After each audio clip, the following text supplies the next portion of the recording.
The slowpoke are often taken lightly. Maybe it's the goofy expression. Maybe it's the fact that they're pink.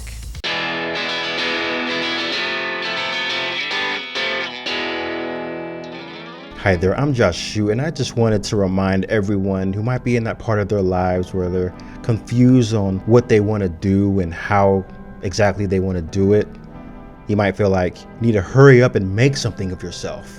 It's never too late to find your calling, and in some cases, age really is just a number, so don't let it discourage you. The term late bloomers kind of has a negative connotation, as it's defined as a person whose talents or capabilities are slow to develop. One of my favorite books ever, The Thesaurus, actually describes this word late bloomers, and it gives their synonyms as naive person, a sleeper, and I kid you not, a slowpoke. Now, you don't need to be in your early 20s to know what you want to do and who you want to be for the rest of your life. The only advantage the super young really have is that they still have that fiery, passionate drive to prove themselves, and also that arrogant confidence of believing that they know everything that they need to know in order to take on the world. They're ready at 19 to just take on everyone. Usually, the youth also have that blank canvas factor. And as long as they don't use a permanent marker to write on this blank canvas, all they got to do is wash it or wipe it off, and they can have a blank canvas once again. So you might be rounding that quarter life crisis area of your life and might be pushing into those 30s. Heck, you might even be pushing into those 40s. But there are those who find their calling in their second quarter of life. So if you find yourself in one of these age brackets where a more traditional person might already have a career, children, and a spouse, and they're doing spouse with children type of things, and you don't have any of that yet, don't worry. This is your blank canvas. Late bloomer / blank canvas folks are winners. They are winning in life, not losing. A blank canvas like this only means that you have all the potential to fill it out with whatever you want, whenever you want. It doesn't matter how long it takes you to fill it out, as long as you're filling it out. Filling it out is just living.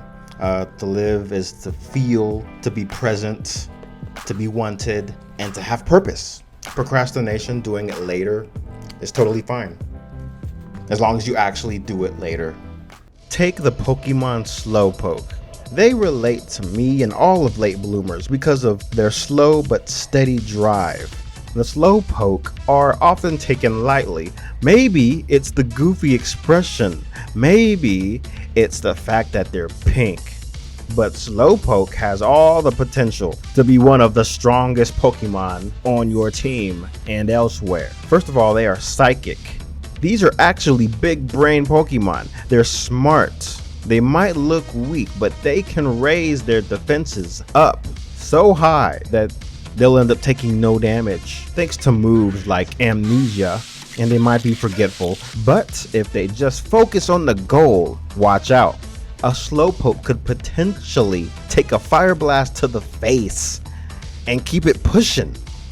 They can really be a force to reckon with if they evolve. And apparently, I haven't played Sun and Moon yet, it can mega evolve. A high school graduate finally gets out of school. They did okay.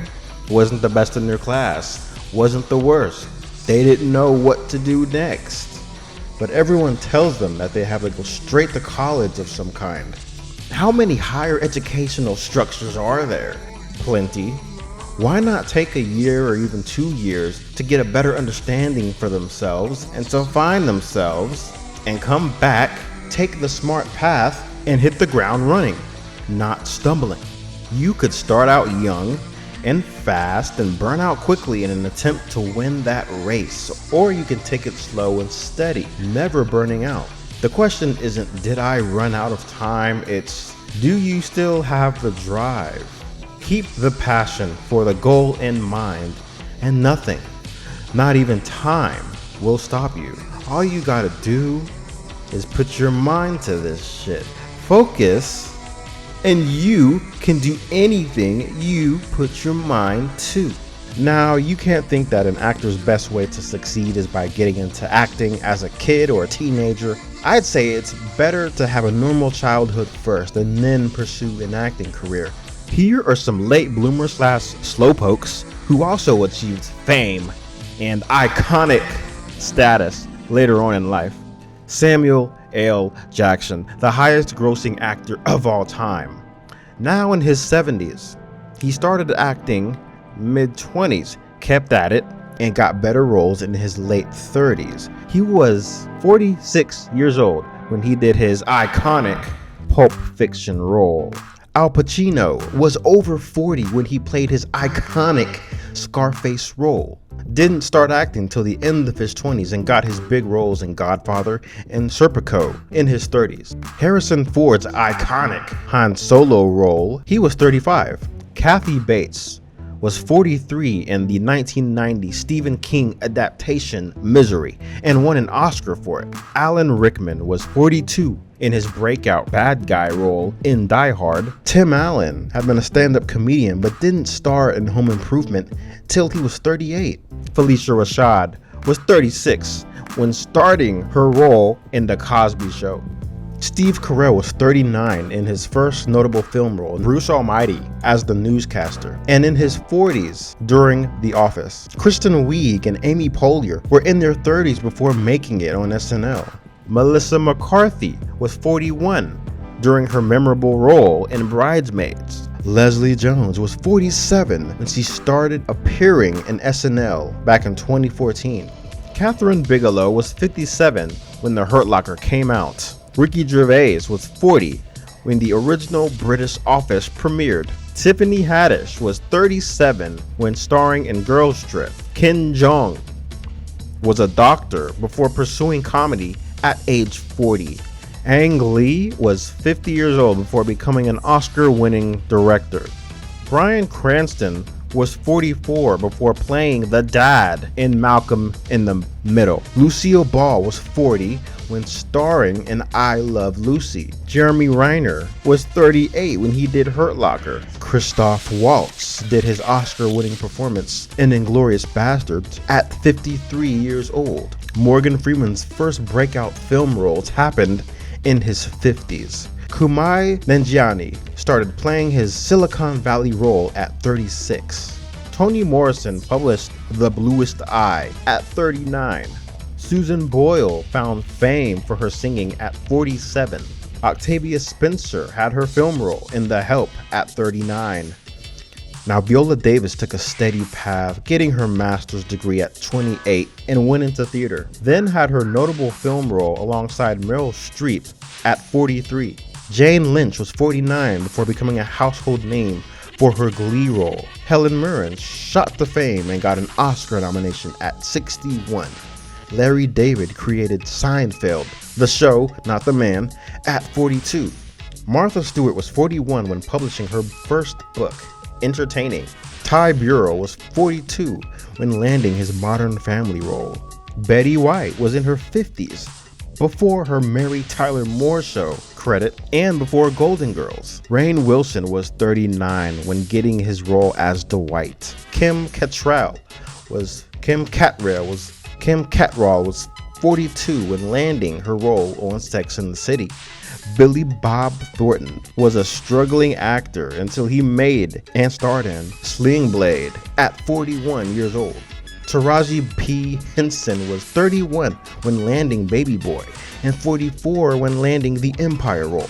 Ava DuVernay was in her 40s when directing Selma.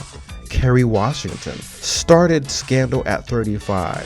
Shonda Rhimes released Grey's Anatomy at 35. 2 Chainz was in his mid-30s before making it on the top Billboard charts. James Murphy, who started LCD Sound System, was 35 when he released the first LCD album, and in his late 30s by the time they went on to earn a Grammy nomination for Best Electronic Dance Album.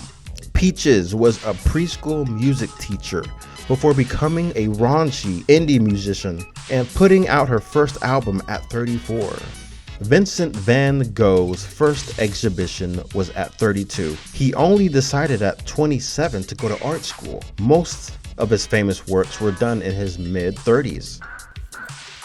So in conclusion, slow and steady wins the race. There's more examples out there, and more that are still in progress of happening. A lot of these late bloomer celebrities tend to be the most treasured ones because it seems like they just came out of the gate being perfect. But trust and believe, there was a time where they was having to work and earn that bloom. These slowpokes were putting in work when no one was watching so that they could eventually evolve and present themselves to the world as a better version of themselves. Also understand that even if your canvas has been filled out with permanent marker, you can still Google search how to get rid of that permanent ink off of your canvas.